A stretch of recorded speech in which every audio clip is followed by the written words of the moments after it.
Greetings, everyone. This is the Hipster Snek. Have you ever gotten a recommendation for a game from a friend?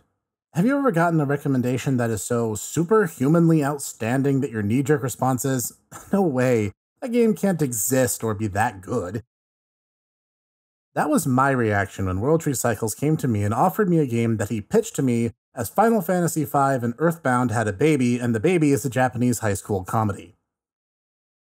I had a hard time believing it, so I got myself a copy, sat down, played it, and then emerged from my abode bleary-eyed in utter disbelief some days after, but lo and behold, it was real. What game could be that amazing? The Adventures of Hourai High Transfer Student Drama Bomb, or what we'll be calling Hourai High for short for the sake of this review. Released in 1996 by, from what I can tell, companies that don't seem to exist anymore, and based on a tabletop RPG book series of the same name, Hourai High is a traditional-style JRPG that is anything but traditional. Your story begins in an airplane as a brief prologue introduces Utsuho Island and the titular high school atop it. And after you annoy a stewardess to her last nerve, she decides to give you the express drop-off to your new educational destination via a malfunctioning parachute. This kicks off your bizarre new school year as your sudden crash landing earns you the admiration of your peers in a truly strange routine of friendship, sportsmanship, and petty vindictiveness. To start, the game looks pretty good. Everyone who's plot pivotal has a distinctive sprite and portrait. While the overall design is simplistic at first glance, the game really takes to heart the notion that less is more. Everything is clear and distinct without being over-designed, something that modern RPGs could really stand to take to heart. I get this sense that, for this game's creation, it was either going to be a simple veneer for graphics or no game at all. The overall character design just reeks of anime culture of the mid-90s, with large, exaggerated eyes and lean physiques and crazy hairdo. Sound-wise, the game's a real treat. Music man Hitoshi Sakimoto, credited for the music in the Valkyrie Chronicles and Final Fantasy Tactics games, has the music for this game too, and it shows. It's all super catchy, and every area has a score that suits it and the mood perfectly. The sound effects are simplistic, but they carry the same sort of charm that the graphics do. They get the job done, and they do it in earnest. The true joy and charm of the game comes straight from the core gameplay. You start the game off by making some simple choices, whether you're playing a boy or a girl, and oh, well, wait, I should actually mention something here. Playing as a dude sucks. Yeah, I know, but hear me out. The female player avatar gets way more gear to start, better starting stats, and the ability to recruit 3 or 4 characters that the male character never can. She's also the only one of the two who has specific clubs that only she gets access to. However, it should be said that there are 2 mutually exclusive characters that you only get in each route, and one of the chapters does change significantly depending on what you're playing as, but yeah, girls get all the advantages. After that, you just input your name, your birth month, and your blood type. Seems a bit personal to me, but yeah, okay. Now introducing Snek, the most adorable Japanese schoolgirl of all, and totally not at all a literal Snek trying to pass for a human. Yeah, that should fool him. Anyways, as soon as you arrive, you get introduced into Hourai Sports, a student-led school newspaper, which gets us our first party members too. Daichi, the total bro, Haru, the useless one, and Hinako, whose portrait makes me feel uncomfortable in the existential sense. I think it's her eyes, but just unsettling. Anyway, your involvement in reporting all the gossip and goings-on quickly gets both you and your friends swept up into a vast underground conspiracy to rule the school, and adversaries are on every front. There's the Musketeers, the Patrol Ronin, the Security Council, and the teachers vie for control, while the students control the economy. Somehow, just roll with it. And the Twilight Penguins put on immensely entertaining student movies that make me feel a little bit drunk.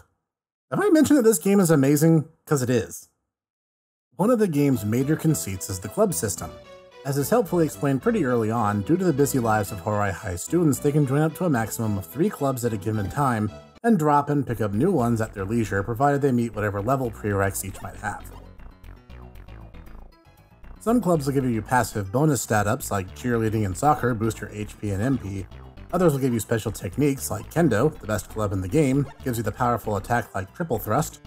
And then there's stuff like how some of the sci-fi clubs just force all enemies to always drop items, or have a 50% rare item drop on enemies who have one. The game doesn't actually tell you this, but each tier of these abilities will stack. They don't replace the level that came before them, so once you master all 3 levels of any given club, you always maintain the bonus they give you, even if you depart from that club. Not broken enough for you? How about the fact that there's hidden cross-club combos the game never even mentions? Like how doing the Occult Club, found in the sewers, the Chinese Medicine Club, and some of the Jungle Clubs lets you throw around ball lightning. Yeah, the game also has a complex and robust elemental damage table, and it never alerts you to it, and it's entirely possible to finish the game not knowing it even exists. That actually happened to me in my first playthrough of the game. This is how you'll customize on top of traditional level ups and grow stronger over the course of the game. This will get even crazier when you consider how many optional and secret characters there are, like the robot D51, gigantic jungle cat, Catus Maximus, or the ghost girl Misato. Every character has different clubs they can and can't join, meaning that each character can fit nicely into different niches. Need a good healer? Put Julia in the First Aid Club. She has the unique Nurse Club as the character default. Want a good attacker? Aichi and Isaac go great in the Kendo Club. Want to cheese the game wide open? Realize you can use the cardboard house item in battle. Wait, what? At its core, Hourai High is a game that's held together by the coding equivalent of duct tape, which is in fact part of its charm. And it leads to some pretty funny things like being able to use a cardboard house mid-battle, which is kinda like using a tent or cottage while fighting in Final Fantasy IV, 5, or 6. Then there's the fact that revival items and having the text speed on high can crash the game. These are, in truth, very minor gripes because the game is very, very easy. If you aren't running decently often from the enemies you encounter, you're grinding, due to high encounter rates and rather decent XP payouts from just about every enemy in the game. And as said, using certain clubs tends to give your characters absolutely unbelievably good skills, sometimes without even trying. Heck, even if you select auto, it results in a combat routine that's decently intelligent about who attacks first. Once you get past the first chapter or so, you really should be set to coast and just enjoy this absolutely insane and delightful story to the very end, making new friends all the while. The story starts off with mostly petty things, like the school enacting a curfew on students just in time for a late-night festival to be a few days out, or forcing the students into morning workout programs against their will. This eventually leads to progressively greater insanity. There's a giant robot that goes berserk and attacks the school, which you then find out is made of papier-mâché. There's a plane crash into a deserted, or maybe not so deserted, island. There's a mad cult trying to take over the school from the literal underground, and guidance counselors trying to hypnotize the student body to force them to be good, hardworking, and productive citizens. Even the random enemies range from stuff like samurai wannabes who swat you with sticks, to walking pineapples, to band references, to high school girls armed with machine guns. If that's not enough to pique your interest, I'm gonna need to check to ensure you're not part of Skynet. And, very importantly, before we get to the conclusion, I have to break flow for just a second to address a bit of a controversy that writing this episode stirred up.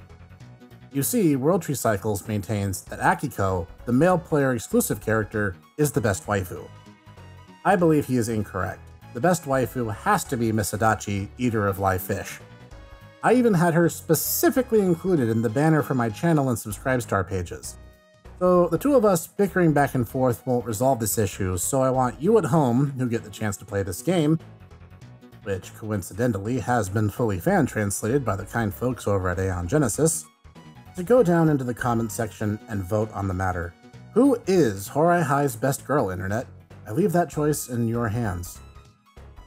So, with charming aesthetics, shockingly in-depth mechanics, and a story that's an anime roller coaster ride, there is literally no reason not to play this game, even if it did take the English-speaking world 15 years and a fan translation team to finally get it into our hands.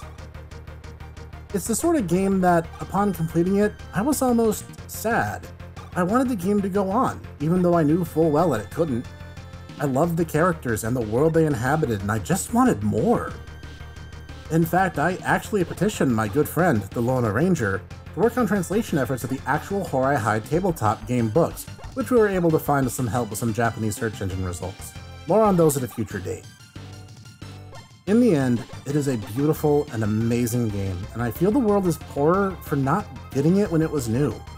Yes, it's very, very Japanesey. Yes, there is a boss fight who is literally flipping you the bird. Yes, there are some naughty jokes that wouldn't have sat well with Nintendo of America standards of the day. But even so, it's a shame. You absolutely owe it to yourself to play it today. Don't waste another moment. Play Hourai High. This has been the Hipster Snek Co. If you liked what you saw today, please hit that like button to help the channel grow. If you want fresh content just like this one every Monday, feel free to hit that subscribe and bell icon as well. Leave a comment down below, as I said before, and let us know your thoughts on this amazing game. Join me here next time as we delve into more obscure reviews and indie excellence. I will see you there.